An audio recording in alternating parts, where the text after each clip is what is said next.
Boa noite, eu me chamo Galvão e é com enorme satisfação que envio esse vídeo como forma de participação no primeiro simpósio internacional sobre direito atual promovido pela Universidade de Santiago de Compostela.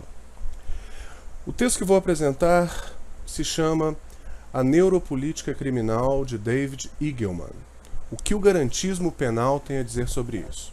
Bem, o texto nada mais é do que uma leitura crítica do modelo de direito penal apresentado pelo neurocientista norte-americano David Eagleman.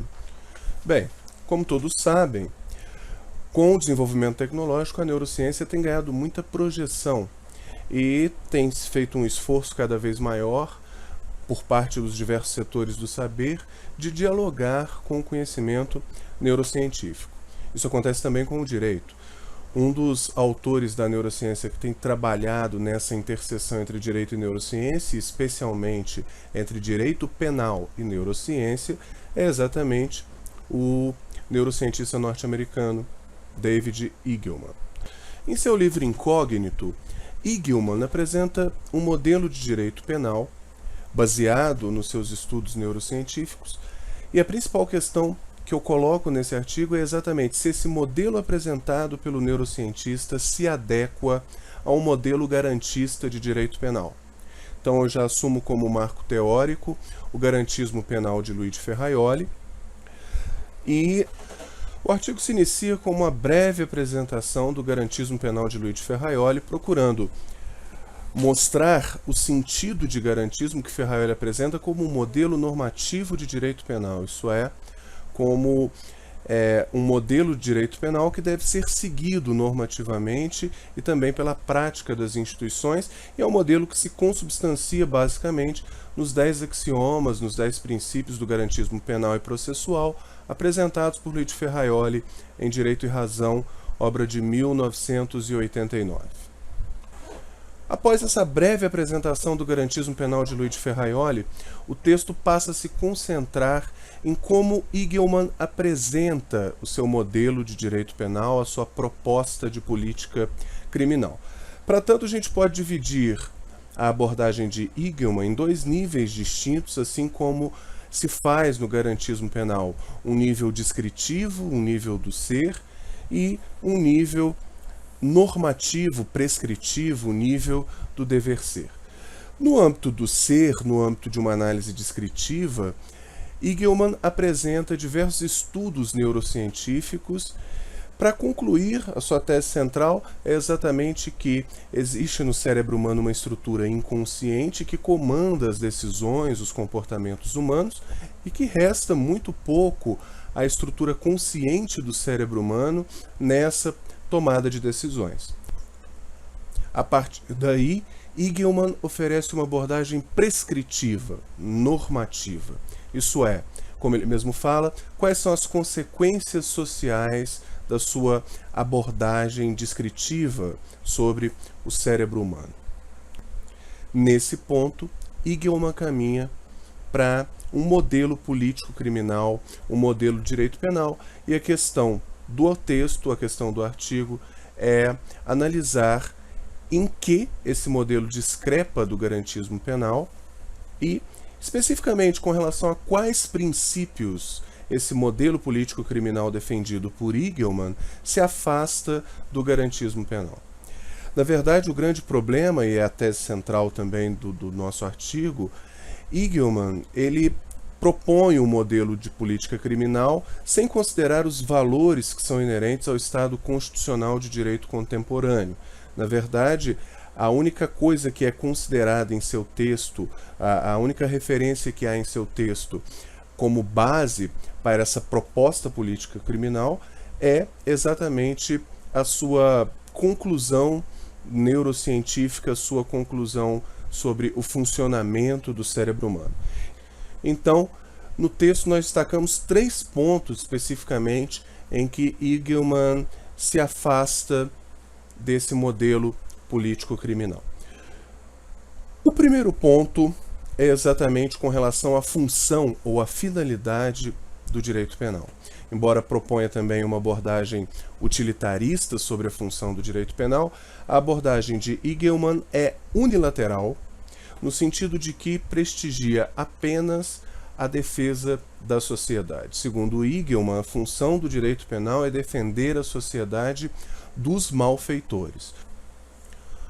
Obviamente, ao tomar esse pressuposto como base de sua teoria, Igelman propõe um modelo político criminal tendencioso. Como nós sabemos, Ferraioli propõe uma função dupla para o direito penal. Não apenas a defesa da sociedade que é vulnerável no momento do crime, mas também a defesa do criminoso que é vulnerável no momento da aplicação da pena. De um lado, a sociedade vulnerável no momento do delito, do outro lado, o suspeito da prática do crime vulnerável no momento do processo e o condenado no momento da aplicação da pena. Então, é exatamente dessa dúplice função do direito penal que se constrói um modelo garantista de direito penal e que o modelo de Igelman perde logo de saída ao fazer uma abordagem unilateral de mera defesa social.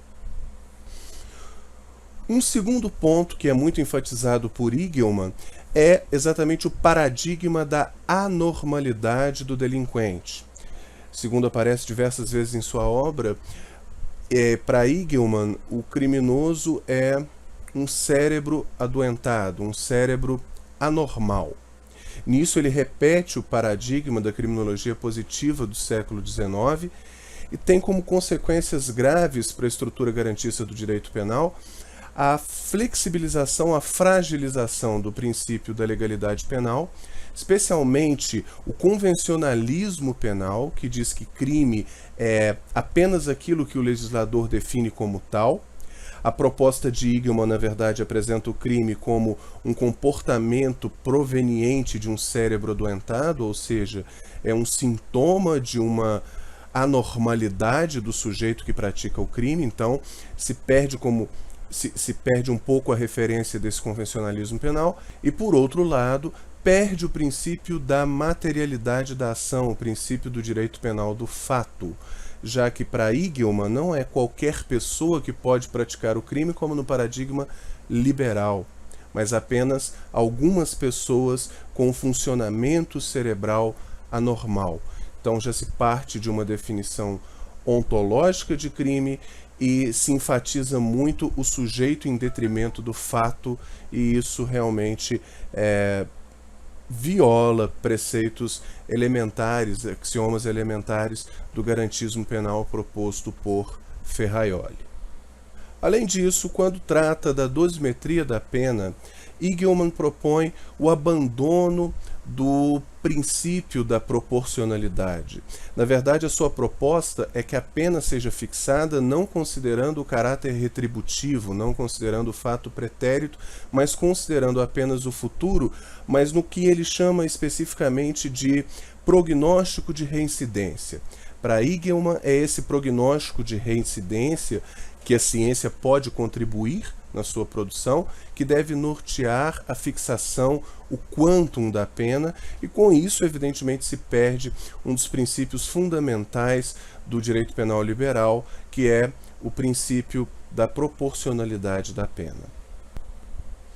Quando Igelman defende essa função exclusiva de defesa social do direito penal, ele acaba por produzir uma concepção de pena que pretende transformar o indivíduo apenado.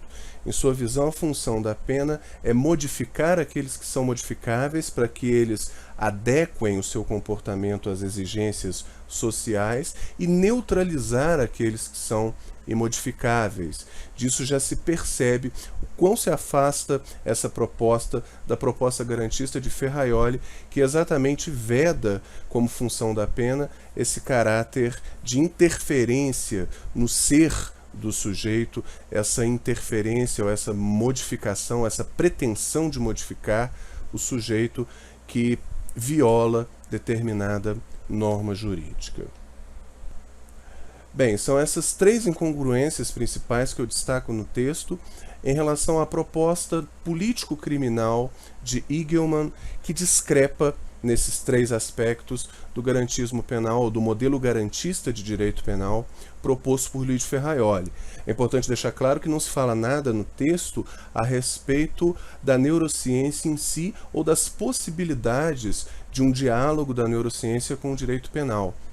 Na verdade, a neurociência pode contribuir em muito na reavaliação do pensamento jurídico, na sua relação com a criminologia, com o direito penal. O que se faz é uma crítica pontual à proposta especificamente desse neurocientista norte-americano, uma proposta que tem tido muita repercussão. Então, vale pensar essa proposta à luz de um modelo garantista que nada mais é do que um modelo adequado aos valores inerentes ao Estado constitucional de direito contemporâneo. Obrigado.